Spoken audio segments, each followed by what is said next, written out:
How can AI and surgical data science revolutionize healthcare? What does this revolution mean for future careers?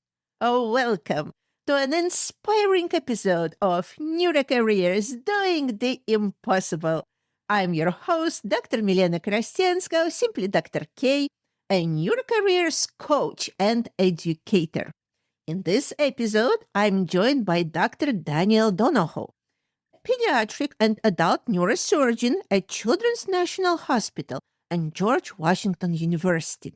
Dr. Donoho is a trailblazer in the integration of AI and surgical data science to transform healthcare. He is also the founder and president of the Surgical Data Science Collective, SDSC, a nonprofit dedicated to democratizing access to surgical knowledge and improving outcomes through machine learning and AI driven insights. If you've ever wondered how AI can improve surgery and elevate healthcare, this episode is for you. Dr. Donoho shares his groundbreaking work on leveraging surgical videos and data to train machine learning models, enhancing surgical training and patient outcomes. His mission includes making surgical education accessible worldwide, especially in resource limited regions. We'll dive into the transformative role of AI in healthcare. What's possible now? What remains a challenge? And how can you carve out a career in this innovative and promising field? Dr. Donoho will also highlight the career opportunities emerging at the intersection of AI and healthcare, providing insights on how to break into this rapidly evolving industry. Whether you are passionate about neurotechnology, healthcare innovation, or how AI is reshaping the future of surgery, this episode is a must listen. Dr. Donaho's personal career journey exemplifies how combining your strengths, scientific knowledge, technological expertise, and compassion can make the impossible possible. Tune in and be inspired by our conversation with Dr. Donaho. Welcome, Dr. Donaho. Thank you so much for joining us today. Can you please briefly introduce yourself and let us know where you're joining us from what part of the country? Thank you. Thanks so much. It's a pleasure to be with you and all of your listeners. So, I'm Daniel Donoho. Thank you for the kind introduction. I'm joining you from Washington, D.C., in the United States, and I'm looking forward to a wonderful and far ranging conversation here. By way of background, I think you mentioned many great things. I think the most important and the thing we'll repeat over and over again in this conversation is that this is ultimately a teamwork based activity. And I want to, of course, acknowledge all of the folks that I work with at various institutions and programs, as they're really a huge part of this work. And I think that's the simplest version of the message is get ready to work on a team. So there's a lot of skills that you'll need to build and you'll need to understand what you're bringing to the team. And I look forward to exploring some of those things today from a clinician's and surgeon scientist standpoint. Mhm. Thank you so much, Dr. Donaho. And can you tell us a little bit about the institution you are working at so that we get familiar with it? Sure. So I'm a clinician, neurosurgeon at Children's National Hospital, which is the children's hospital in our nation's capital in Washington, D.C., and perennially one of the top children's hospitals in the United States. We serve both a very local population here in Washington, D.C., which is extremely diverse and inherently international, as well as a global population who comes to seek our care, opinions, and treatments. I also practice neurosurgery at the George Washington University Hospital, and I'm faculty at the George Washington University School of Medicine, where we continue again to care for this mix between global and international patients and some specialty care, particularly pituitary and skull-based disorders and other brain problems. Thank you, Dr. Donaho. And I would like to take a step back into your past and just to see the development you went through to become a neurosurgeon? Maybe very early when you were just a little kid, yes? If you look back at that time, do you see anything that was already telling that, yes, maybe in the future, this is what you will become? So, how did all this development happen? Yeah, I think there are a couple of different trajectories for how people become physicians in general. I'll explain a little bit. Some of our global listeners might not be familiar with the US training system and how this all works, which is quite different in every country. For me, I didn't really have much expectation that I would go into medicine. No one in my family are physicians, at least at the time when I was making this decision. I mostly come from a background of scientists and academics. And I remember from a very young age being very interested in very unusual forms of data and being very excited about doing small data management projects for things that I was very passionate about. So I think that those combinations of self-motivated pursuits very deeply into small esoteric areas, as well as an interest in connecting with people and getting to understand other folks' perspectives were very important to me from a young age. But to be clear, and especially for some of the listeners who are in the US and considering a career in medicine, it's important to say I didn't really have any interest in becoming a doctor even through college. I had sort of incidentally taken some pre-med prerequisite classes because they were interesting to me. And I didn't strongly identify with this sort of path of going directly through our 4-year undergraduate institution and then immediately going into medical school at the end. And I spent a significant amount of my life doing things that I was more or less interested in, whether that's becoming a rowing coach, or doing data analysis and learning how to become a better data scientist, or running marathons or climbing or doing many other things that are sort of interesting to me. And along the way, I think serendipitously, I've gotten to know a lot of folks and made a lot of long lasting personal connections. And those have really served me well throughout my career as advisors and friends and colleagues now. So I think that that importance of longitudinal connection and self-interested pursuits of things that you care about and really going all out in those areas will take you a long way. You might recognize your limitations. So I was very passionate about rowing, and I joined a very competitive rowing program at our undergraduate institution at Dartmouth College. I wouldn't say that I was the best athlete on the team, but it was and I had no prior experience, certainly when I joined, but I got to compete at every level in the program from the bottom to the top and everything in between. And I learned a lot about what it's like to really devote yourself to a pursuit and take that as far as you can go. And it was great to recognize that there may be some things early on in life that you can even see, this isn't the challenge that I'm best suited to take on, right? I'm merely, 6 feet. So I'm like 1 meter, 83 centimeters or so tall, which is quite small in the world of men's rowing.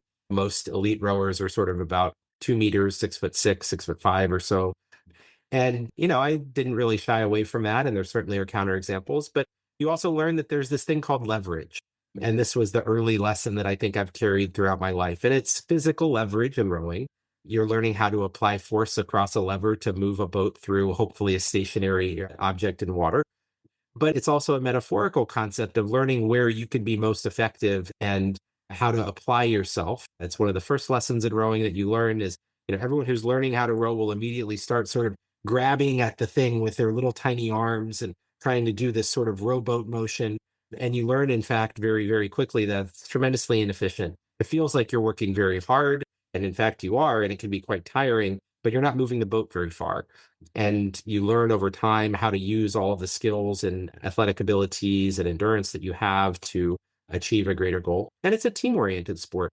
Rowing is funny in that you can't even separate out individual contributions. And this was something I loved as a rowing coach, which was my first job after college, trying to figure out who were the kids who were actually being most effective in the boat. Because typically in the United States, rowing will compete in team boats. So there may be 4 or 8 rowers or pairs of 2. And you have to figure out as a coach and as an athlete to some extent as well, who's the best? Who do you want to put in your top selection, or what combinations work well together? You find all of these funny lessons along the way. But that was one of the most sort of formative early experiences for me. And it taught me a lot, even if ultimately I wasn't the most successful at it. I didn't go to the Olympics. I wasn't the best in the world. But that process of being, quite honestly, around some people who really work and learning what that degree of seriousness and approach mattered, I think that that paid great dividends for me later in life when I could apply some of those same lessons and motivation and mentality to other pursuits. So that was a small detour that ultimately, like all the detours I've taken, I learned a tremendous amount from. I ended up having to work 2 jobs during that time because, believe it or not, being a high school boys rowing coach doesn't pay very much. I'm in the area I was living in Northern California near San Francisco at that time, even 20 years ago, was very expensive. And so I got a second job that was more related to medical research and public health. And that sparked a completely different interest that I realized over time I was much more excited about pursuing than yelling at high school kids. And that took me through, again, a winding path back to taking more coursework and going back and getting into medical school after spending about 3 years after college, improving my credentials, improving my classes that I didn't take in college. I wasn't ready to apply. And that was taking the tests, all of that, all of those lessons kind of fed on each other. And then the journey from there into neurosurgery was also a little bit roundabout. At the time that I went to the medical school where I attended, which is a really great school called Stony Brook, it's a state university in New York and Long Island. I mean, it's really one of the sort of flagship growing academic centers across all of the fronts of the academic enterprise. But at that point, there really wasn't anyone who'd gone in to train as a neurosurgeon in about 10 years. And this is a school that graduates 100 and something folks per year and sends many folks to competitive training programs. But there wasn't really a path to follow. And I had to create and understand and learn and figure out, and ultimately was successful in that, thanks to great mentors and advisors and friends, some of whom I still work with to this day. And in the US, so you go through college, that's 4 years. And I spent 3 years, rowing and coaching and preparing to apply to medical school. Then there's another 4 years of medical school as a second degree. And then towards the end of that, you apply for a matching process where you'll send in applications to training programs. They'll rank their applicants, and then the applicants rank the programs. And a computer program will then match, similar to how they do for organ transplantation. They'll find the match between the applicant and the program at the highest rank that it can. And so I was lucky enough to train at the University of Southern California, which is one of the premier, American neurosurgery training programs in Los Angeles. I trained there for 7 years and learned a lot of new lessons there and got sort of indoctrinated and trained up in the ways of practicing neurosurgery. I did 2 fellowships during that, and I did the year after. One was at Harvard Medical School with one of the masters of pituitary surgery, which is a very, very subspecialized niche within neurosurgery, and a second fellowship in pediatric neurosurgery, both of which I use to this day. I saw a kid today in my office, a kid with a pituitary tumor, and we're sort of debating about, whether to operate or not, and how do you make sure that their hormone function is good, all of the specific considerations that we have for these young patients with an unusual problem near their brain. And it's really been a pleasure to be able to apply and use all of those skills. So when I look back on it, to sum it up, it was a very unusual and idiosyncratic path, which is actually, I think, a good lesson that there can be many unusual paths and not everyone follows the standard process. I will say that the standard process is standard for a reason. It's a lot easier. You don't have to figure things out. So if you can follow the standard process and that turns out that works for you, that's great. You should do that. But, sometimes you have to do things your own way, I guess. But that was 4 years of undergrad, 4 years of medical school, 3 years in between, 7, 8 years actually of training. So we're really talking about an endeavor that consumed about 19 years of my life. So if you think about, my life to date, I've spent much more than a third of my life in sort of pre-collegiate education, a third of my life preparing for and training in neurosurgery. And then, here we are today. So that hopefully is an interesting tour through what it takes and how you get to become a neurosurgeon in the United States.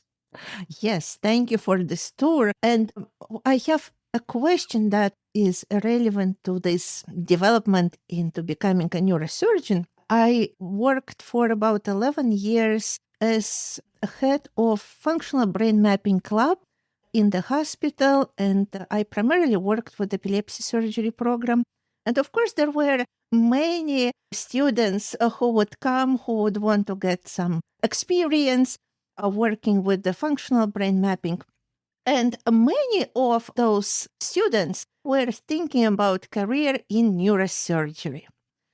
However, after experience, them observing our neurosurgeon, learning more about that, actually none of them became a neurosurgeon.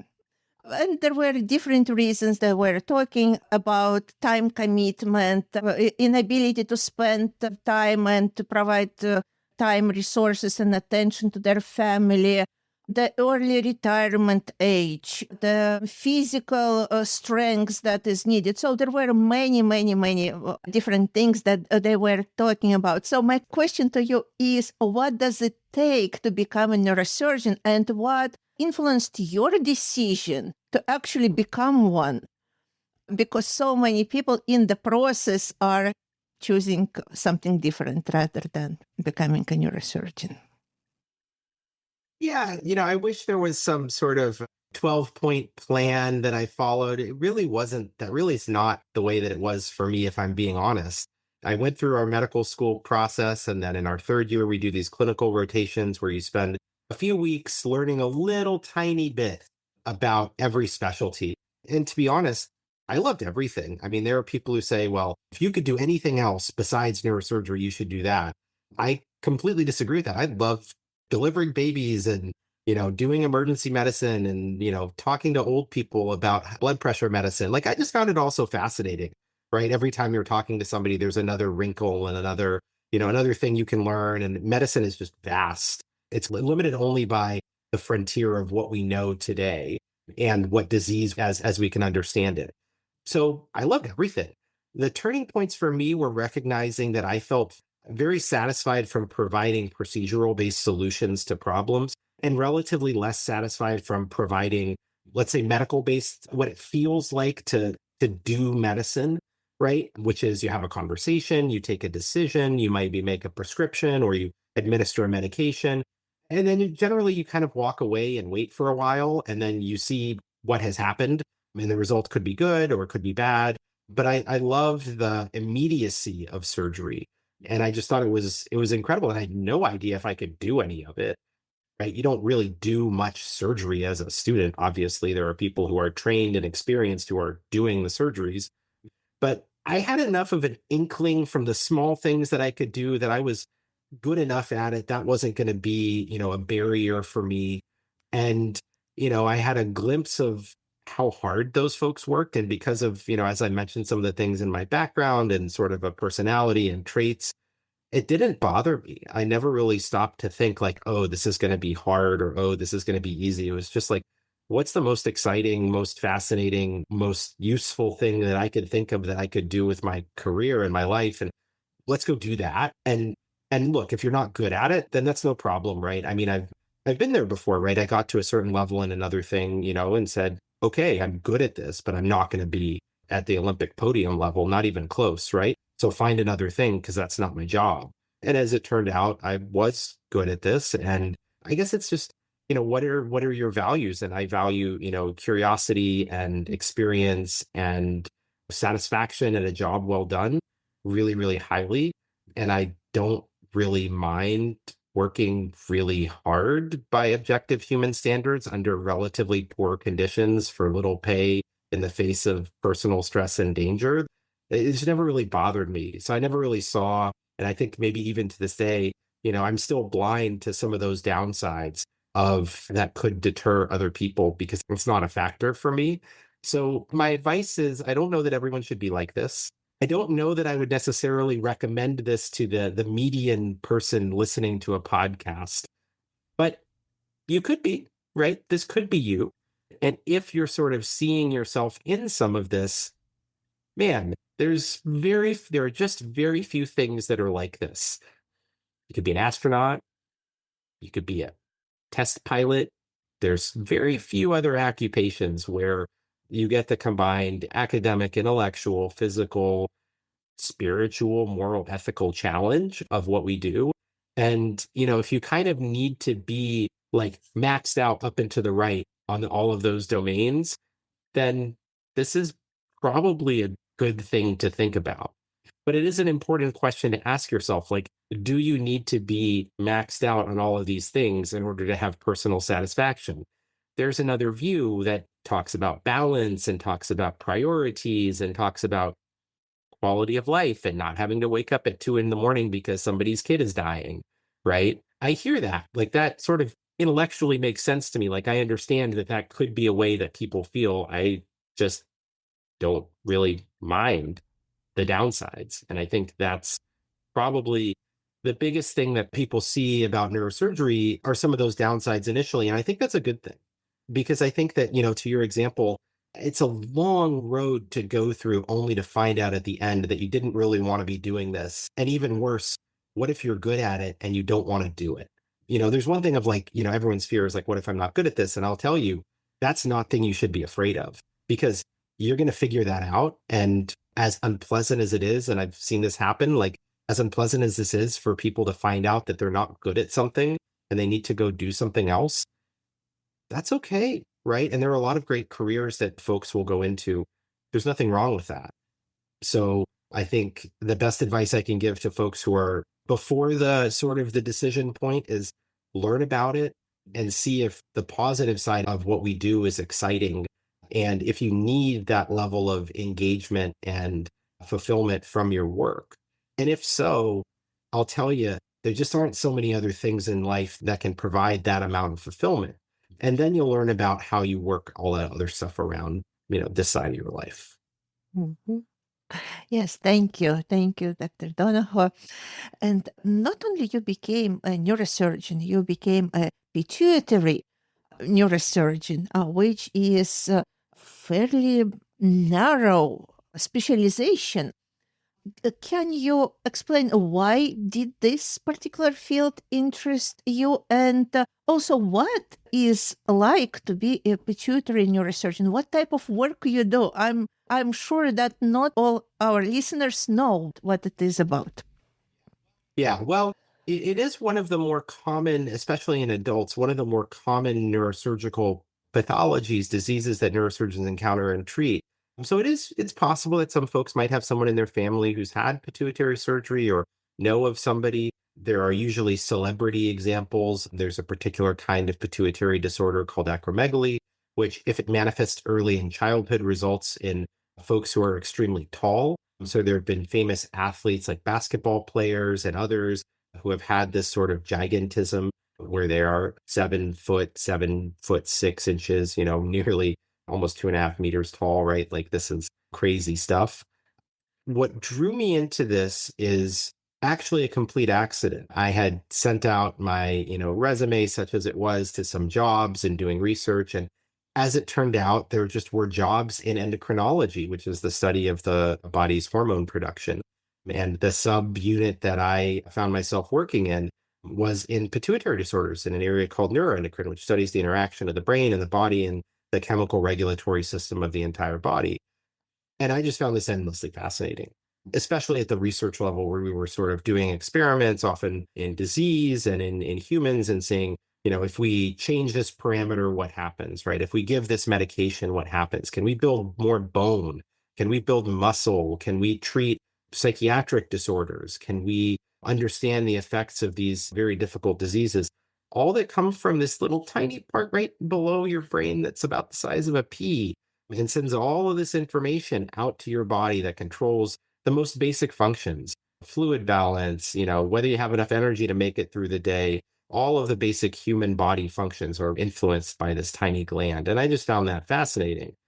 But then I learned that actually there are some folks who need surgery for this. This was before I went to medical school. And I was totally blown away. I was like, it's like ship in a bottle. Like, how did the ship get there, right? Like, how do you get inside to this tiny little spot right center middle of your head without totally wrecking the whole thing?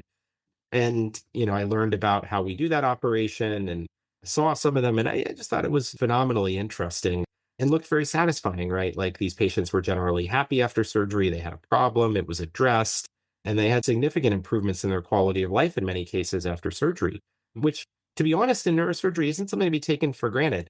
You don't always make people better. A lot of times you just stop them from getting worse.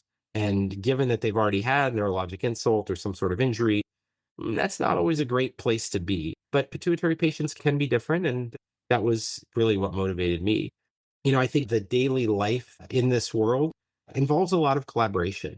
We work closely with endocrinologists, even as a surgeon, closely with the radiologist who helps us interpret the images, as well as the other medical specialties like radiation oncology, the other surgical specialties. We do all of our cases together with specialists in ear, nose, and throat surgery, because the most common route that we can actually easily and safely get to the pituitary gland is actually by passing through the nostrils and through the air sinuses at the back of the nose, all the way up to the base of the skull.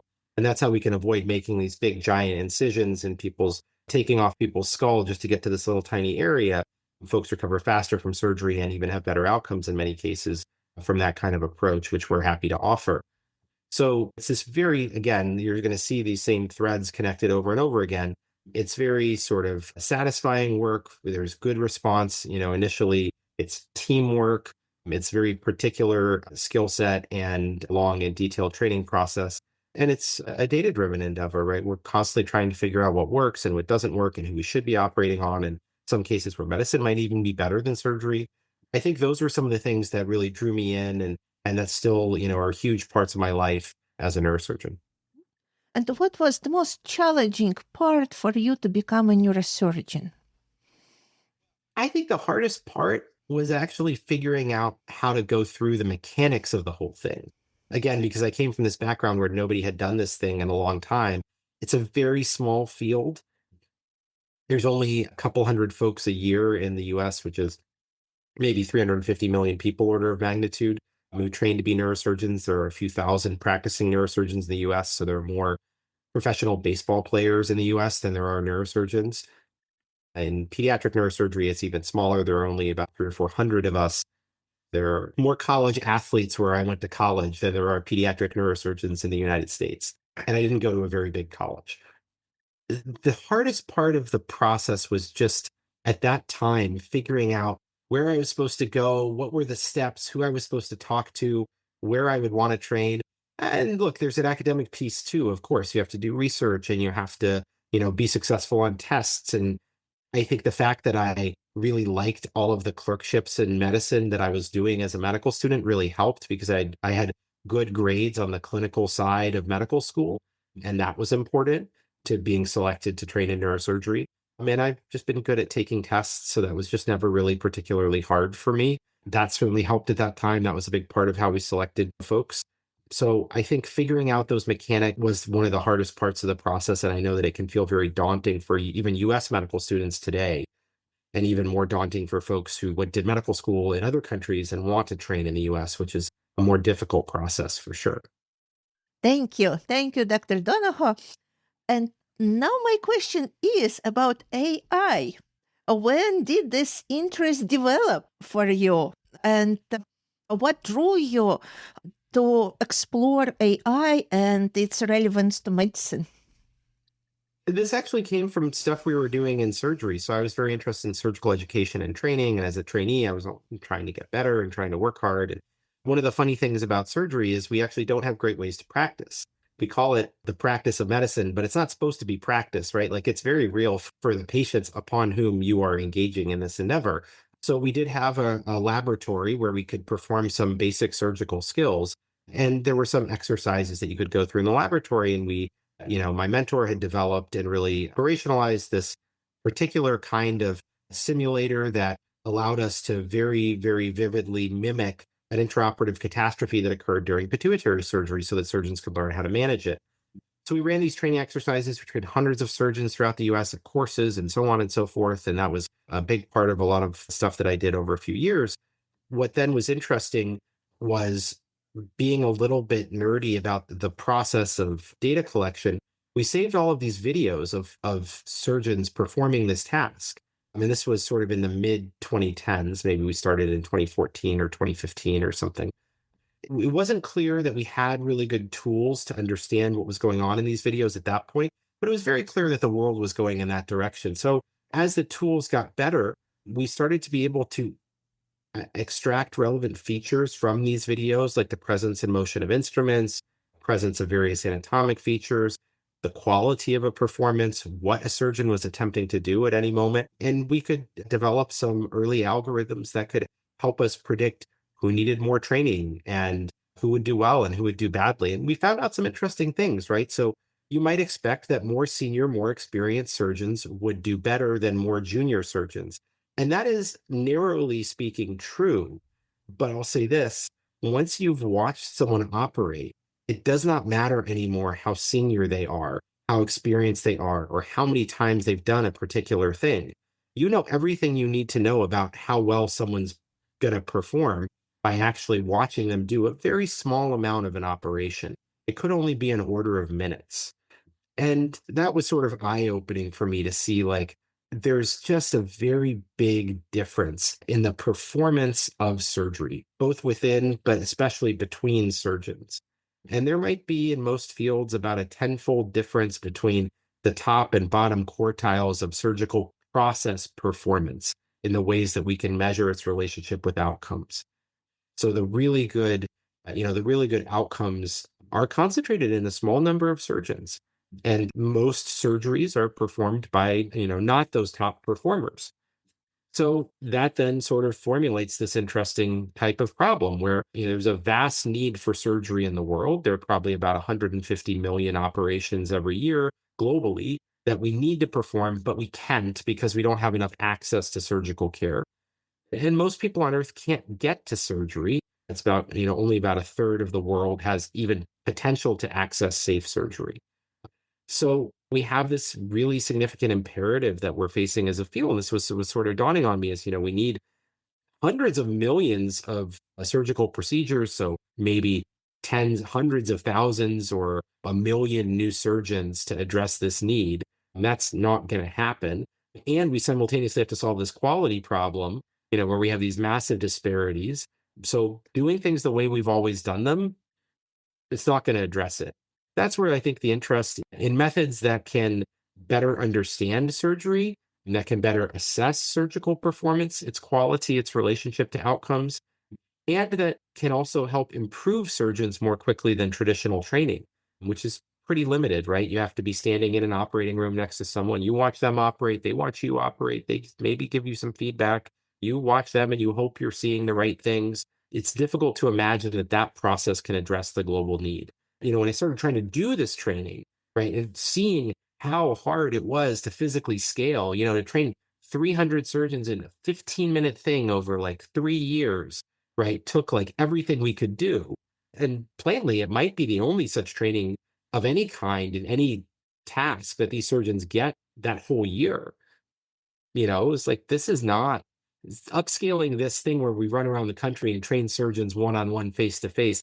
That is not going to work. So what lessons can we learn from other fields? And what are some of the systems that we could think about as being useful to address this global problem? It came from that sort of experience of that need as a clinician, that experience of that need as a patient. Family members have had surgery, right? You're thinking like, well, how do I know that surgeon's any good, right? How do I know they're the tops? So I can do something that most people can't, which I can call up my buddies. And I say like, hey, did you operate with, Jane Doe? What's Jane like as a surgeon? Oh, she's really good. She's the best surgeon you've ever seen. And you stood next to her in the operating room. Okay, I believe you, right? I don't believe the US News ratings. I don't believe what you say on your website. I don't believe, basically anything other than, have you seen this person operate? And are they one of the best that you've ever seen? And that's pretty good in my book. That's about all we can know. So then how do you democratize that knowledge? And how do you give it back to clinicians so that they can improve too? Because surgeons want to be excellent. That is an unquenchable desire within every surgeon, is to achieve absolute excellence. We just don't have a lot of information about how we're doing. You get done with the operation, the kid does well, you see him in a year, they're doing fine. You don't really know unless you really try to examine things yourself, what you could have done better. You're then limited by your own biases. You don't have global experience and knowledge. You don't know what you don't know. You don't know what could be out there in terms of other techniques. So I think that just being exposed to this personally and seeing like, oh man, this need is massive. The methods we have to do surgical training don't scale and don't translate. And hey, the rest of the world is going through this massive fundamental shift from 2012 on in abilities to make sense of visual data. And by the way, almost all the surgery we do is performed using cameras, right? So it's performed with surgeons watching screens or watching a microscope view where that video stream is being captured. So, okay, like we've got all of the ingredients here to really do something transformational in surgery. And that's the way surgery is going. It's becoming more minimally invasive, becoming more camera based. We're thinking about robotics, we're thinking about assistance, we're thinking about all these other things that could be helpful. But step one is understanding what's actually happening in the operating room and what actually matters. And that's really what sparked all of that interest. And that's where a lot of the work I do today came from those early lessons. Mhm. Thank you. And how did you develop those skills working with AI? Is this some training that you had before? Did you need to take additional classes? Or what about that practical component of doing this type of work? Yeah, so I think that especially today, the amount of free and open educational material that's available on this topic is probably unparalleled in human history. There's probably more and better resources for learning how to use very common workflows in machine learning and AI and computer vision even than anything that has almost ever existed. So that's what I did. And, I like to say, like, I know enough to be dangerous.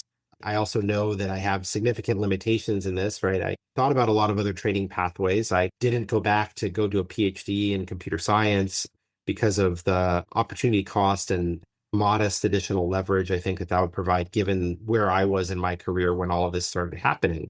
So I think that becoming competent, conversant, able to do toy projects on your own and to do basic things and to assist on your own, I think that's really what the level of competency, in my personal opinion, that's probably optimal for clinicians. There are a very small number of clinicians who are really excellent in computer science. I will say that it is quite difficult to be excellent in both domains that are completely orthogonal. There's absolutely no intersection between being at a very high level in a domain like computer science or math or AI compared to surgery. You really have to contort yourself into a pretzel to say that being good at one helps you with the other, except in that it helps you understand the domain and the problems and the things you learn as you're implementing, but not excellent. So I think that's kind of one of the key lessons that I've learned along the way is, and you shouldn't try to be the best at everything. That's not what leverage is about. That being said, that means you're always working with teams. And that comes with a lot of good things, right? And an entirely different skill set to the operating room. So I was talking to a friend of mine, we are talking about are physicians good founders? Are they good executives for companies, right? And the some experience where essentially the physician was treating everyone else on their team as though they were very low level medical trainees. And that doesn't work. You can't do that and expect people to perform well day in and day out.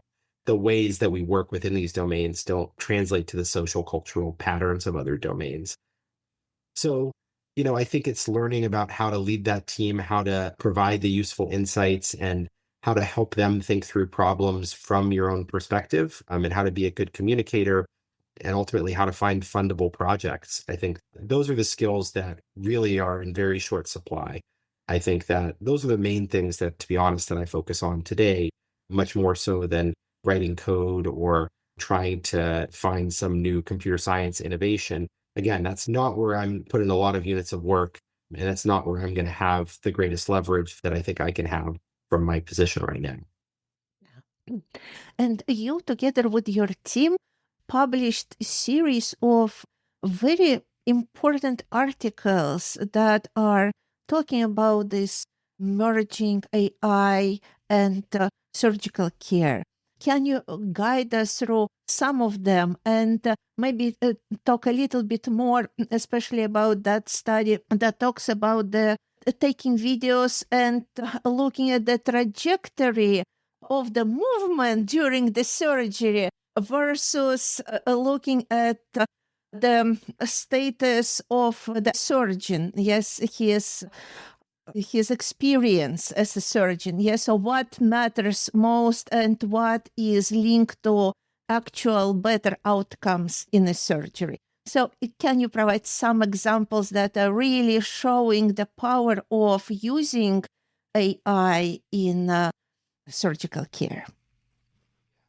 Yeah. So when we were starting this, again, this is now 10 years ago, right? We really felt that we had to start from the beginning, right? And we had to prove that there was some value in this video data, and it's not to be taken for granted. It might not show the right things, or what you're looking for might not be detectable. There might not be big differences between performers, so on and so forth. So we went through this whole series of arc of developing, data sets, publishing open source data sets, which is very unusual, and now thankfully is becoming more common. And we've published several open source data sets for surgical performance assessment.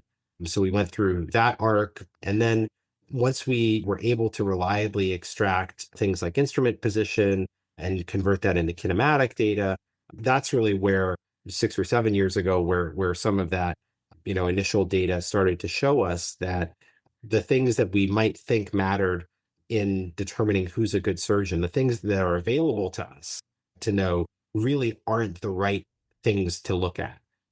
And that arc then took us further down the rabbit hole, and we started doing things like, can you predict whether someone's going to succeed on a much longer task from the first N seconds of the video, right?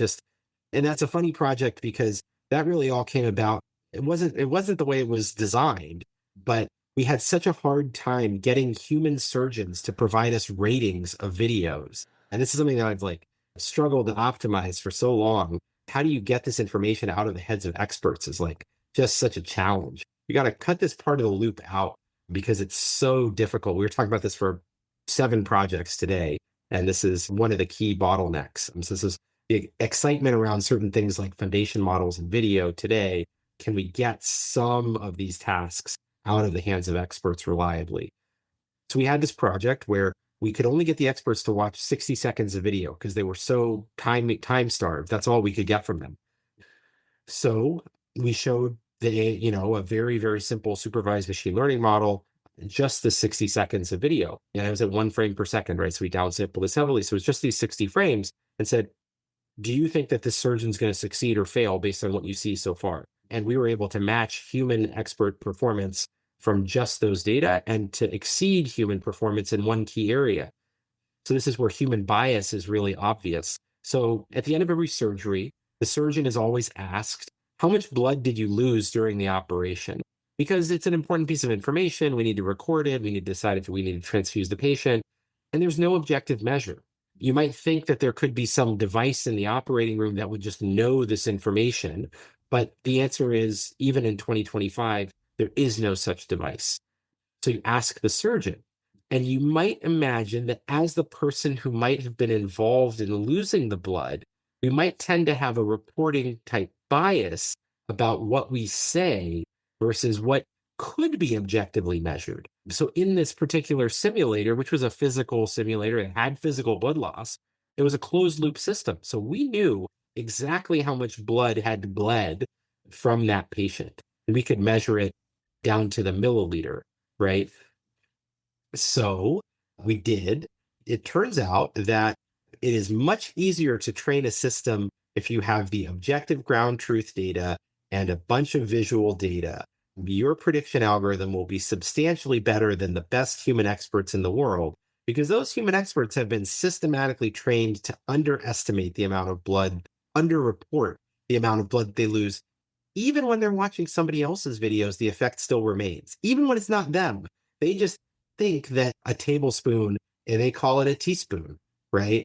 Because that's what it's always been. And that's a hard bias, hard habit to break because in the operating room, we don't have the objective feedback piece. We don't have the, oh no, doctor, that you're wrong, right? It's like, okay, sure, yeah, whatever you say, right? There's a lot of sort of these little funny experiments that we were able to do. If you ask a surgeon before they go do this high stakes exercise, can you actually do this task? If they've never done it before, they don't know if they can do it. Now that sounds pretty obvious, right? But there are a lot of things in surgery where you may have done this surgery 100 times or 1,000 times, but you're exposed to some new situation. This is actually quite common, especially in less stereotyped surgical procedures. And you have to improvise and use your knowledge and experience. And it might be very important to be self-regulatory, metacognitive, say, it matters how well I need to be able to estimate my own ability at this thing. It turns out that at least for this particular type of activity, if you haven't done it, your perceived self-efficacy before doing the thing really is not a good predictor of whether you'll be successful or not. Even for experts, there's no difference between experts and novices. I think that there's a lot we can learn about surgeons and about human performance from being able to objectively measure this data, and being able to provide them with objective feedback sort of solves this problem and restores their ability to adequately estimate their abilities. So it's not that they don't listen to feedback, it's just that we're in a feedback desert in the operating room. Those are some of the sort of the clinical side of the motivations of these things. And then, of course, from the technical side, as algorithm design got better and capabilities increased dramatically, the amount of granular data we can extract from a small amount of video has increased. Our ability to make more complicated classifications and predictions based on relatively smaller amounts of data has improved. So I think that we'll see over the next couple of years that there are an increasing number of these systems that are available, including ours and others that we make available to researchers and clinicians all around the world. We have hundreds of surgeons using these tools in more than 50 countries that help us understand where were the key moments in surgery. Help us actually as humans, right? So this is one of my favorite examples of AI, right? We're actually using AI to make humans better. We're not using humans to make AI better. So the ultimate end state, and when we know that these systems matter, is if the information that we're getting from this video is useful to a human to improve their performance. And that's the change that we're trying to drive in the field. And that's where we need help from our computer science colleagues who have significant advanced understanding of novel algorithms, of working with small data sets, of working in all of the difficulties around medical data, privacy issues, all of the things that we encounter on a daily basis. And that's my open invitation to invite the computer science community to really join us in this, to say that we can help make medical data more accessible for you and for your projects if you help make your algorithms more accessible to clinicians and to have impact in the operating room. And I think that's a societally beneficial trade that we need to both make. And I think we're willing to do it. Yes, thank you so much for this invitation to computer scientists to join. And from my experience, many computer scientists want to be involved. They want to feel that they're making a difference, that they're contributing to something that really is important for people, improving health of people. Many scientists are now switching from working purely in academia. They want to go to industry. They want to go to clinics. What knowledge do you think they need in addition to their computer science knowledge? That's a question number one. And number two, how to connect to healthcare industry, how to get involved in those projects, because it looks like there is some disconnect. Clinicians need computer scientists. Computer scientists want to work with clinicians, but how do they find each other? How do they connect and start working together? Yeah, I think these are all really important. So for the computer scientists, I would say the converse of what we say for the clinicians, where for the clinician, if you learn a small marginal unit of real practical, you can do things with very, very basic, even toy models, but you sort of understand, like, how do I run a machine learning job? How do I evaluate a model critically? How do I troubleshoot problems with the data? Like, that just goes so far. Even just of every unit you can build on that from zero matters so much more. Even just understanding differences in language opens the door for you to have the conversation, and then being able to do even a small thing opens that door further, and then being able to really be minimally competent in the field is a fantastic standard. And similar, I'd say, for computer scientists, like, I don't want a computer scientist to do brain surgery. Like, that's not a good use of their time. There's like a lot of stuff that goes into that process that doesn't then help you. Like, you got to learn how to wash your hands, and you got to learn how to talk to patients. You got to learn how to interpret images, and you got to learn how to hold the scissors, all this stuff, right? But I think that familiarity with the environment So we do this thing where we try to bring the computer scientists into the operating room so they can see, they can touch, they can not really touch the patient, but they can understand the environment where this data is being generated and where the impact is going to occur. I think that's really critical. And we have clinicians who come speak with our teams and they teach them about a procedure, right? That's actually often, if we're doing a new procedure, right? That's one of the first things that we'll do is you bring in the clinician expert and you say, hey, teach us about this thing, right? As though we were medical students or residents, right? What is this anatomy? What do you call this? Why are you doing this? When do you decide to go through the whole thing as though we were, really learning this stuff? And then over time, these things that were once extremely foreign become more obvious, and that allows a lot of the computer scientists to see new problems that maybe they could bring solutions to or to help troubleshoot issues more quickly. I think as far as achieving this interaction, I think it has to be achieved around something. I don't think it's going to change in a vacuum. And our view on this very transparently is that this is going to be achieved around data because that's our common resource and that's our common ground.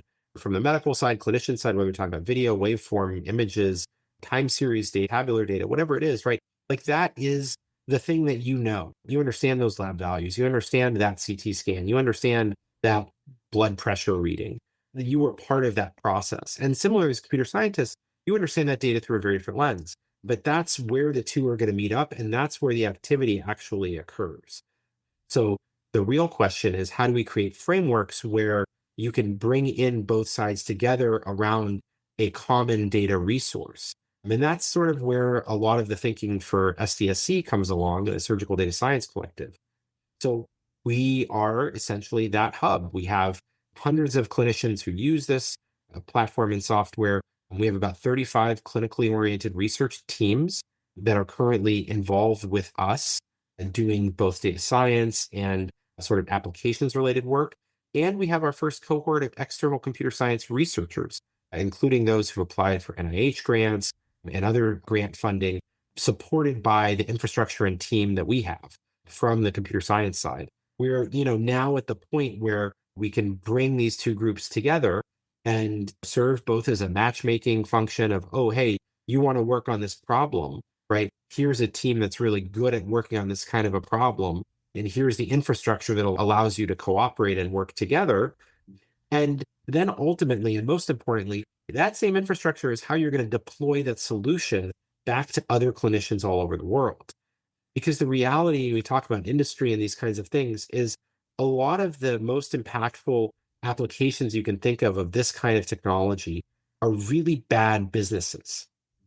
You might be able to improve a surgical process by a significant amount, and that might not put an extra dollar in anyone's pocket. In fact, especially if it decreases resource utilization, decreases expensive implants, decreases billing in a fee-for-service model, it actually may decrease payments rather than increase them. In fact, that might even be the most successful type of intervention and societally beneficial intervention. It also might be the one that a market-oriented system would be the least inclined to provide. So we need this third way, right? We need this kind of solution that can bring clinicians, that can bring scientists into contact around data and provides for an inherent, immediate method to redeploy that solution where it can be then used immediately by clinicians and to build on this iterative, reproducible, and scientifically appropriate way. Among the many challenges in computer science, especially in health, is that a lot of the work that's being done is very difficult to replicate, especially in healthcare. It's very difficult to get this data out there in the sense that anyone could be able to reproduce the findings, the figures and tables within a given paper that could be able to train a model in the same way. And folks are very hesitant to openly release their models, the weights, and so on. And that's not common. So one alternative or complementary approach to a lot of the open source world is to have a common resource where folks can utilize some of these advances together. That's one of the things that we do and we pride ourselves on in the infrastructure that we've created in SDSC is to allow exactly that kind of collaboration to happen. How this initiative came to place? How was it organized? What was the reason behind it? It's about Now, almost 3 years ago, I started this NIH-funded grant to look at pituitary surgery and to understand what are the important moments within a surgery that really change the outcome. And so it's this multicentric thing, and we were getting all this data from, other surgeons. And I immediately realized that all of the things that we were doing to try to answer this question would ultimately be required to answer any isomorphic question within the clinical domain of how do we understand surgery X? How do we improve surgery Y? Right. So if we didn't build this in a particular way that allowed this massive upscaling of the work that we were doing, we would keep doing these one-off projects, and every lab reinvents the wheel every single time, and every data agreement is done once, and every clinician has one interaction with one computer scientist, maybe if they're at an institution, and it never reaches the end user, by the way, right? It always dies as a paper because it'll never be a company. That was the motivation to say, hey, look, there's a gap here, there's a need here. How do we go get that funded, and how do we go get that built? That was the fundamental challenge. And this is something that, we've had great support from private philanthropy. We've had support from AWS. We've had support from a number of academic institutions and key partners who are helping us get this off the ground. We're part of a larger alliance in global health oriented organizations that are primarily clinical, and we're one of the only technology providers in that larger consortium. So that's some of the things that that really have helped create and support and sustain this organization. We're very grateful to those folks. And we know that AI is exploding right now. And there are so many uses. Its applications for different fields are growing very fast. I remember that in your interview that I watched on YouTube, it was in 2023, you mentioned that the adoption of AI in healthcare is actually fairly low.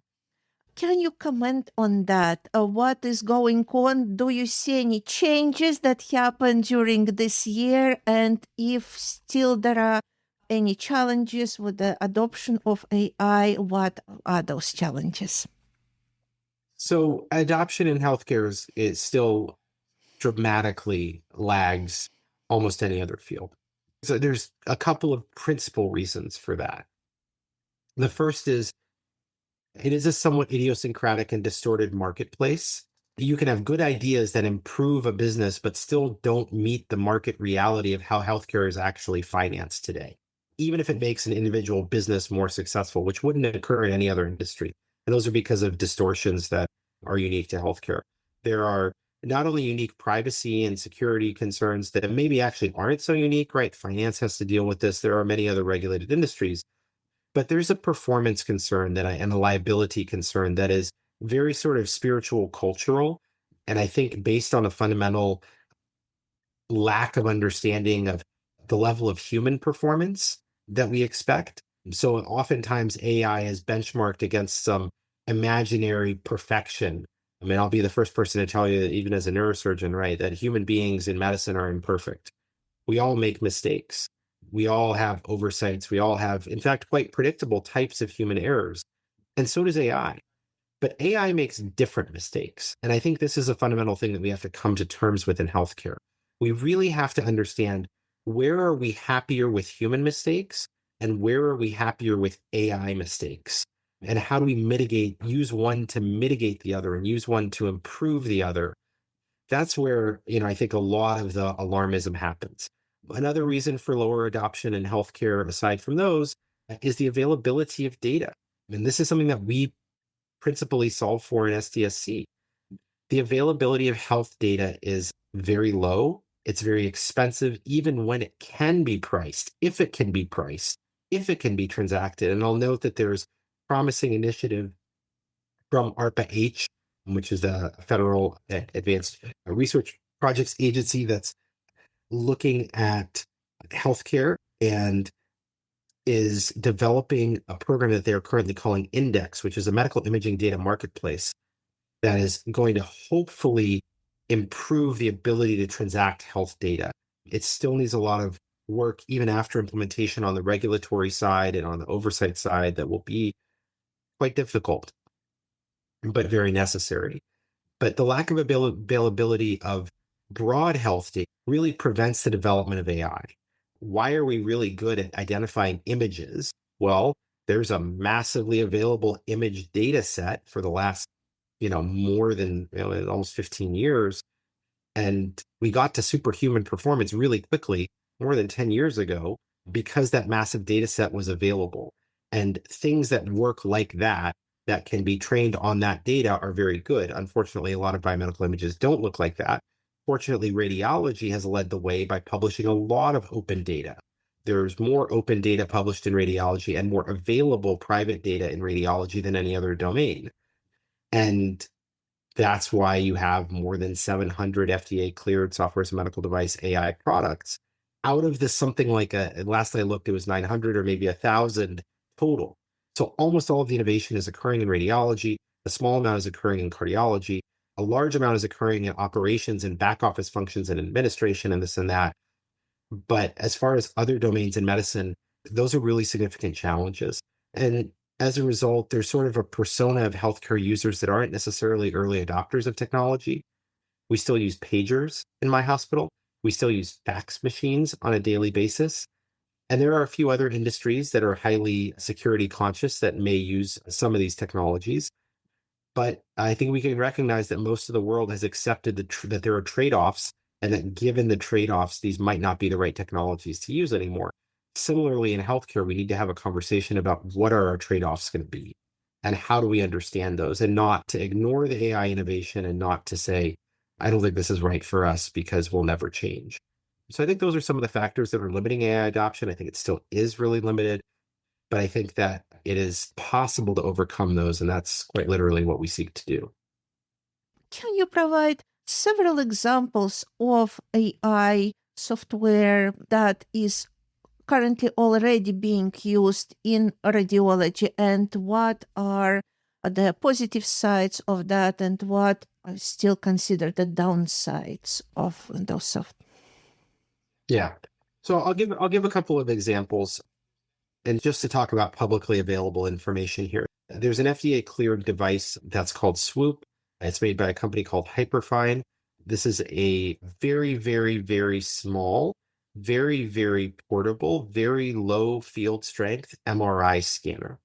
So one of the principal problems in MRI is there aren't a lot of MRI scanners where there are a lot of patients. There are some countries that have, like Japan or the US, that have very, very significant proportion of the global preponderance of MRI scanners, might have 100-fold more, than some other countries, right? And the conventional way that you would solve this problem is you just build more MRI scanners, right? Or you try to move all of the patients all over the world to where the scanners are. Neither of those make sense. These are millions of dollars, they have power requirements. They don't work this way. So Hyperfine uses a field strength that's 25 to 50 times smaller than other clinical magnets, which means that it runs on a wall outlet. It can be unplugged and rolled around. It can be moved around the hospital. It can be easily transported between hospitals, and it can be operated in the clinical environment. So you can take this scanner and you can put it much closer to things that would conventionally be hazardous in a high field strength MRI environment because the field strength is so much lower. This allows it to scan patients that we otherwise couldn't, and allows it to be much more functional. One of the challenges when you're working with very low field strength MRI, and the field strength, as you guys understand it, is, the ultimately this is a device that creates a magnetic field, and with a lower field strength, there's a much, much, much lower signal to noise ratio. And so this is a great computer vision, deep learning problem, right? Depending on where you are applying the AI. So from a deep learning standpoint, if you can reconstruct the MR image from a much noisier data set, then, and this is, a core part of what deep learning applications can do, you can make these images look a lot better than they have any right to do. And on the flip side, and this is where, sort of AI comes in, if you can then take the moderate quality images that you can get from the scanner and upscale them through the use of neural networks that can do image to image transformations, that now can yield, if accurate and if validated, now we're getting to the non-FDA cleared stuff, that may be able to yield significant boosts in performance to make the output of this scanner much more similar to the MRI scans we're used to seeing. So this is an example of part of a device that's FDA cleared and that you could get today, and part of this that folks are developing to try to further improve and make this technology globally available. Other radiology algorithms might identify critical features within images that you want to make sure radiologists don't miss.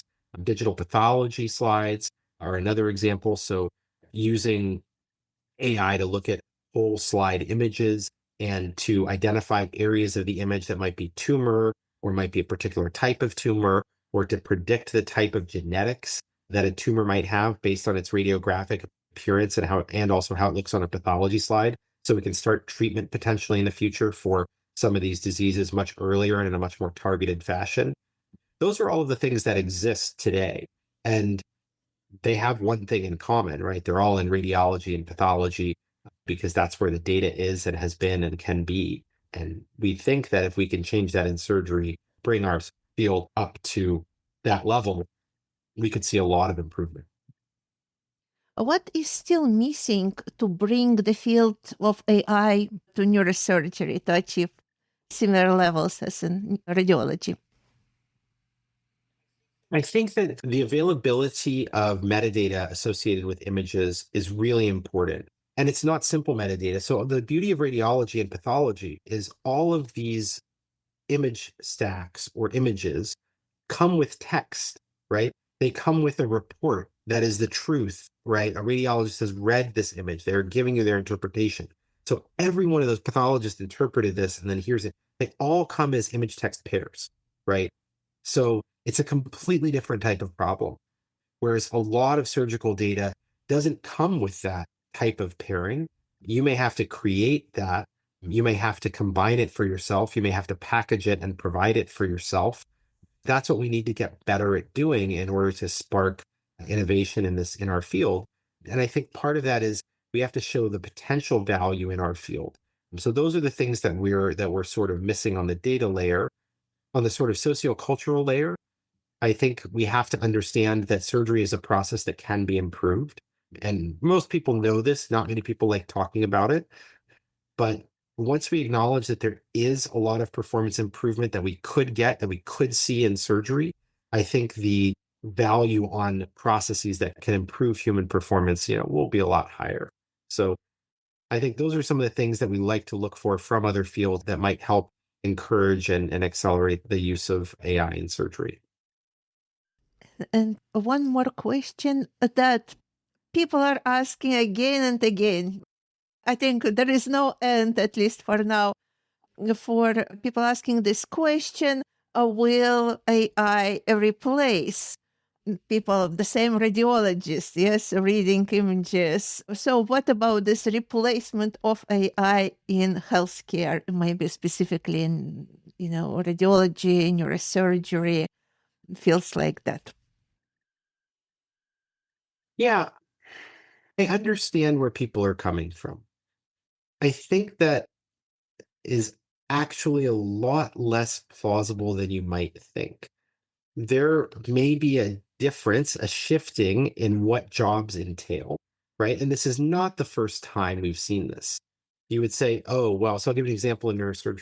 One of my mentors, he was practicing in the 70s.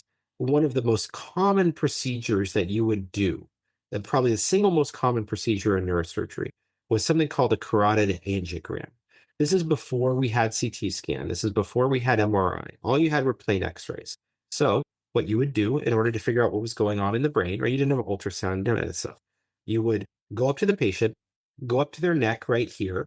You would take a syringe that was full of a contrast medium that would be opaque on x-rays. You would take it, you would stick them in the carotid artery because you didn't have wires and tubes that could go up from the groin or from the wrist like we have today. And you would shoot it in there and you'd take an x-ray, right? A fluoroscopic x-ray, and you'd see where that dye went. And then you'd look and say, oh, the arteries are kind of shifted like this. There must be some mass over here that's pushing them over to the side, or, oh, they're really swollen, or, oh, here's an abnormality, right? That was the most common thing that we did in the 1970s. One of the most people is the top or maybe second most common procedure because we needed to do it for every diagnostic. We didn't have anything else.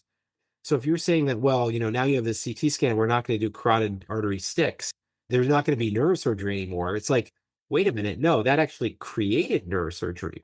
Being able to do cross-sectional images and actually find pathology without having to open someone's head means you could treat a whole lot more people who needed treatment.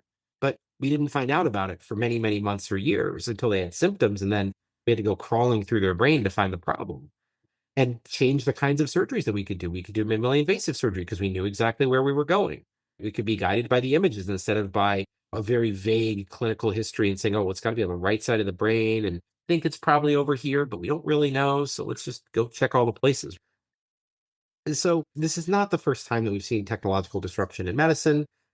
I think that the tasks that human beings are responsible for probably should change. Again, this is going back to what are the mistakes that human beings make versus the mistakes that AI will make. I will say it is not obvious and inherent to me that the performance of AI on these image tasks is always going to be good enough that we would accept it. And it has to be proven.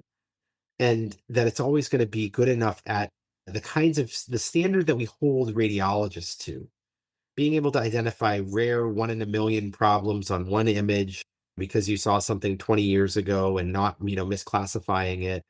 Probably good to train your algorithm to classify that kind of one in a million finding as no pathology, because making a mistake the other direction is going to, hurt your F1 score so much more than making a mistake in this direction. But from a human standpoint, we might really value that human critical thinking. So I think it's a lot of concern over something that ultimately is not going to change medicine the way we think. I think that the kinds of things that radiologists do and that pathologists do, and maybe even dermatologists do, as far as looking at images or pictures and making a diagnosis, sort of priding yourself on being a really good pattern recognizer, that's probably not a good foundation for a career in medicine these days. And I think being a really good critical thinker and being able to fluidly interoperate with these AI systems, I think is a really good foundation for a career in radiology or pathology, right? Like there's a wave coming, get your surfboard out. Don't try to go run away from it. It's not going to work. It's faster than you, it's bigger than you. But learn how to adapt to this new environment that you're going to be in, and you could be really successful. That would be my message to folks who are worried about replacement. Of course, like you said, AI is not going anywhere. Yes, it's better we get on the surfboard and go with the wave. What are your predictions in terms of development of new career opportunities, of new professions? What will be in demand in this marriage between healthcare and computer science? Maybe new professions that may emerge. So, how do you anticipate this career developments and maybe new professions that might appear? Yeah, I think some of the things that I think we'll see that going to be really interesting. We still haven't really seen the use of robotics in orthotics and prostheses, and that is just very clearly about to happen. It's just very clear that the field of physical medicine and rehabilitation is actually going to be a really exciting place to be. In the field of physical therapy and occupational therapy, for the people who can take advantage of new technologies and sort of understand their proper application to improve human health. That is, spinal cord injury rehab, even folks who have neurodegenerative diseases and need rehabilitation or assistance. Those kinds of things are going to be, I think, really, really exciting. And that's something my younger patients, right? We have had a traumatic injury or something, and we're thinking about, well, what is the rest of their life going to be like? And these things like, well, it's quite conceivable that there's going to be a whole new line of prosthetics that are going to come out, both for motor and sensory function, and also for special sensations, also for vision, also for hearing. That's going to demand a whole new kind of medicine that can not only find the right sort of adjuncts to add to the human to restore their sort of lost ability or to improve their ability, but who can monitor it, who can tinker with it, who can optimize it, who can use it to enhance human function. And that's something we don't have in medicine. It's a field that doesn't exist. The conventional fields that do that are probably not going to do it very well, in my personal opinion, we're going to need new fields and new disciplines of practitioners, right? Not just of technologists or technicians, but folks who are really specializing in that application. That's really exciting. I think that drug discovery is already changing somewhat. And, folks who are interested in previously difficult to treat diseases where there was no medication, I think those are now potentially much more exciting places to work. So if you're being discouraged from working in a field because we didn't have a great drug for it, I think we're going to see a new era of drug discovery over the next 20 to 30 years, provided that the regulatory environment, of course, is permitting it. I think that's going to be really impactful. And, I think the third thing also is we're going to see in general health, we're going to see a really interesting tension between what is medicine, what is the boundary of what is medical care versus digital health versus human enhancement. And I think folks who are a little bit savvy and aggressive on the digital health side, I think are going to be able to have a really big impact.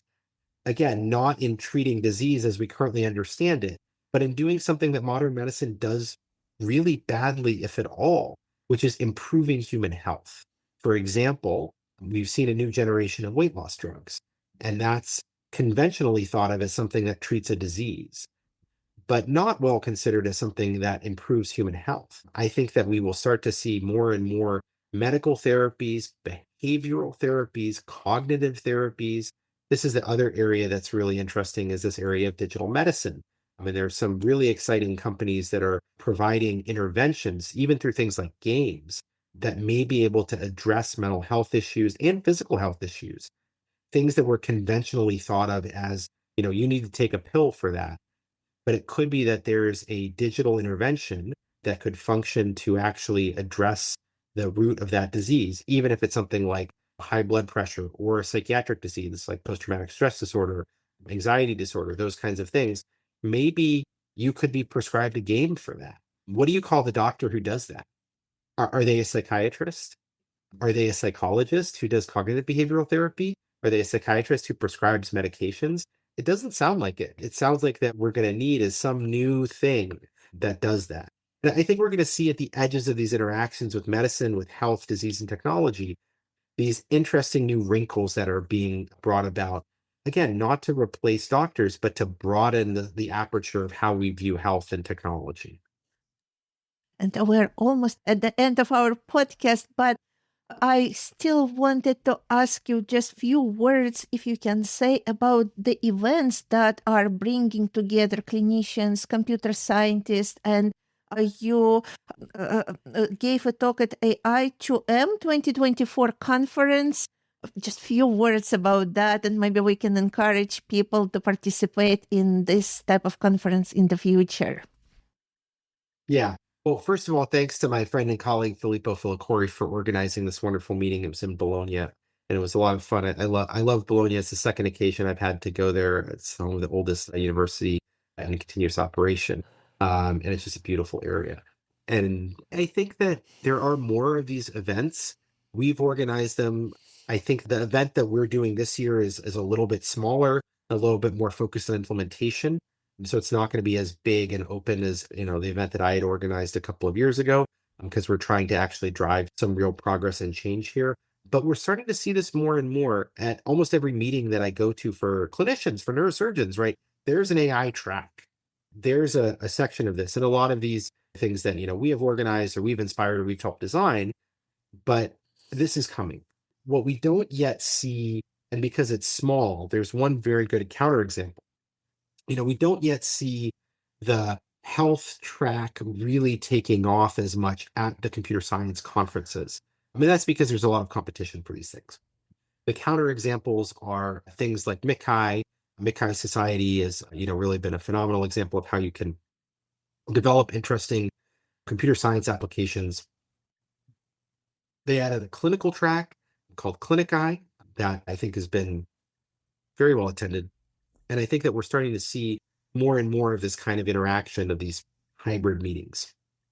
And it's something that very consciously we're trying to do throughout the field of neurosurgery, which is admittedly small, and maybe it's easier for us to organize around some of these issues. So, I think that there are, at most of the clinical conferences, that would be my message for computer scientists, is like, talk to your clinicians and figure out what are the clinical conferences that you could be interested in. There are also a lot of institutionally focused events which bring together folks from across an academic medical enterprise, an undergraduate institution, and so on and so forth. And I think that those can be phenomenally successful. And I've been a part of a bunch of those as well. So I think there are a lot of opportunities out there. Maybe there are too many conferences. I don't know. Sometimes I feel that way. But there are certainly more opportunities in the conference level to present interesting work. What I think we need also is structures that can sustain that work over the long run, where we have too few of those probably, of how do we actually encourage that collaboration. I mean, I think, for example, funding agencies are generally not as encouraging of that kind of cross-disciplinary work as they could be.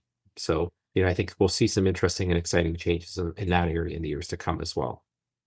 So many new avenues for development. There is so much work to do. So people who are considering careers in both fields have so many opportunities to join.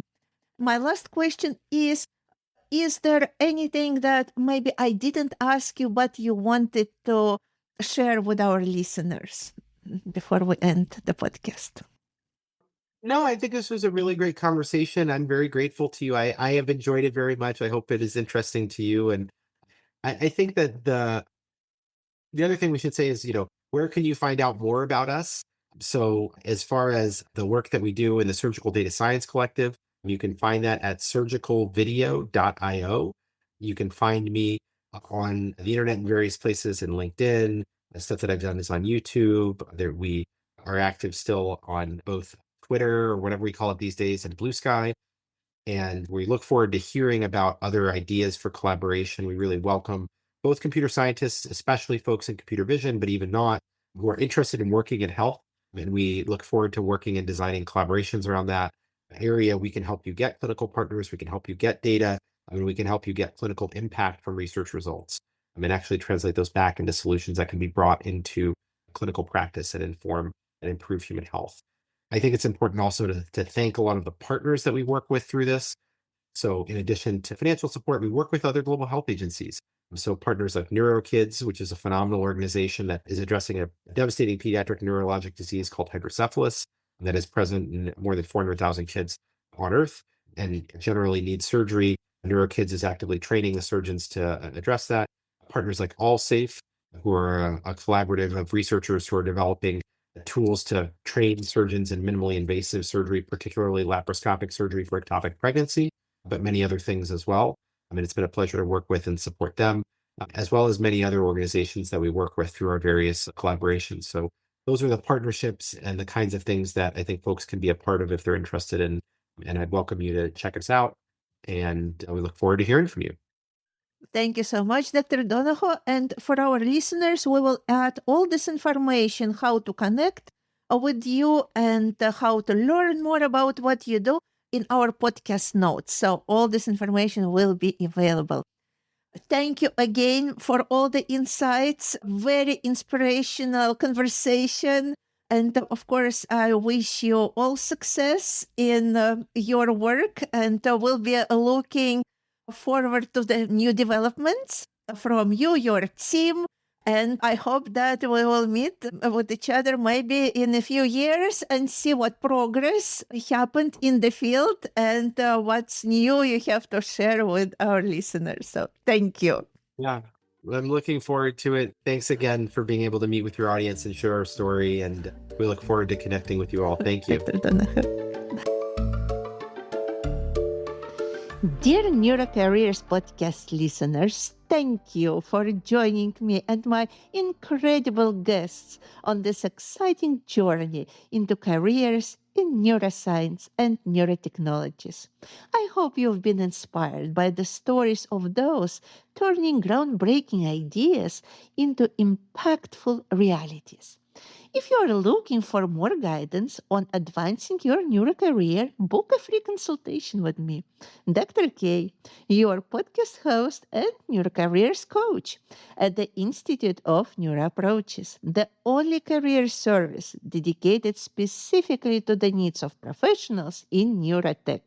Let's take the next step toward your neurocareer success together. together. In addition to free consultations, the Institute of Neuroapproaches offers a variety of services designed to help you thrive in neurotech. First, professional development planning. We help you create a tailored career development plan, identify knowledge gaps, and equip you with the tools needed to achieve your goals in neuroscience and neurotechnologies. Second, resume and cover letter review. Get expert feedback on how to craft documents that are specifically designed for job opportunities in the neurotech field. Third, interview preparation. Sharpen your interview skills through mock interviews and targeted feedback, including soft skills, hard skills in neurotech, BCIs, EG, MEG, live coding, and presentation preparation. 4. Networking and job search strategy. Learn how to effectively network and uncover job opportunities while standing out in the competitive neurotech job market. 5. Negotiation and salary advice. Receive expert guidance on negotiating salaries and benefits and determining a fair salary range for your desired position. All this and more can be found at www.neuroapproaches.org. Again, www.neuroapproaches.org. So, what are you waiting for? Let's navigate the path to success in the world of neurocareers together and turn the impossible into possible. We're looking forward to working with you.